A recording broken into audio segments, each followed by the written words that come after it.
बालमित्रांनो, आज आपण पाहणार आहोत य हे अक्षर कसं गिरवायचं. बघा, या ठिकाणी मी दाखवलेलं आहे. सुरुवातीला याप्रमाणे अर्धगोल हा पूर्ण करायचा, त्यानंतर उभी रेषा जोडायची आणि वरून आडवी रेषा, आणि याचा उच्चार करायचा आपल्याला य. हा य तुम्ही सायकल, पाय यासारख्या शब्दांमधून ऐकलाय. आता हा य कसा लिहायचा मी तुम्हाला पुन्हा लिहून दाखवते. बघा, अर्धगोल आणि याला उभी रेष जोडायची, म्हणजे हा झाला आपला तयार य.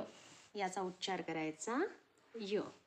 याप्रमाणे वहीमध्ये आणि पुस्तकामध्ये देखील दुरेघीमध्ये तुम्ही हा य गिरवायचा आहे. य याचा उच्चार होतो य.